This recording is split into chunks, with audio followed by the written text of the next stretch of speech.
mga Salaya! Okay, so dito tayo ngayon. Outfit check. Outfit check tayo. Okay?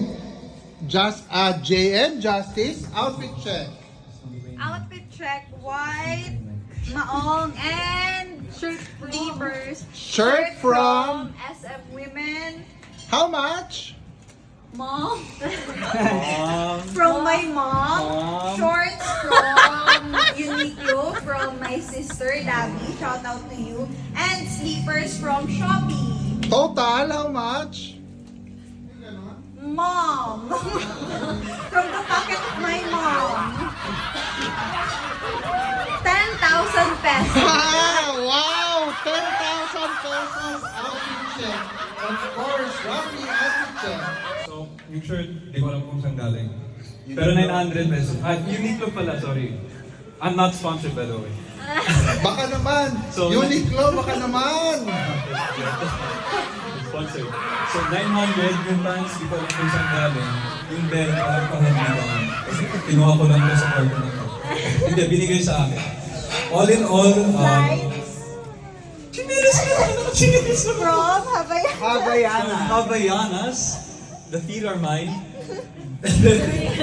Pero ayun, all in all, priceless. Kasi gamit na gamit. Priceless! Ayan, si Rocky. Pantalon, gamit na gamit. Yeah. Okay, next. Miggy, outfit check, Miggy.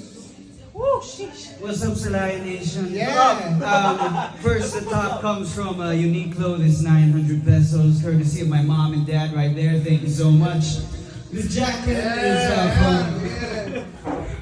is from SM Department Store. It's from a company called Smith. I think I bought this for like 300 pesos way back when, about like 2019 or so. The pants are Uniqlo too. They're jeans, but they're also not jeans. They don't have a belt loop, so it's a garter. So it's really nice and comfortable. 1.9 anything about that. The shoes, they're Converse. I've had these for what, 7 years. They were about 20 bucks, so that's like 1,000 pesos back in Guam. So all in all, how much is that? 100,000. I had something. But yeah, that's my fit right now. And yeah, thank you. So Yan! Thank you for the outfit check kay Miggy, Salaya, kay Rafi, and kay Justice. Yun lang, and bye!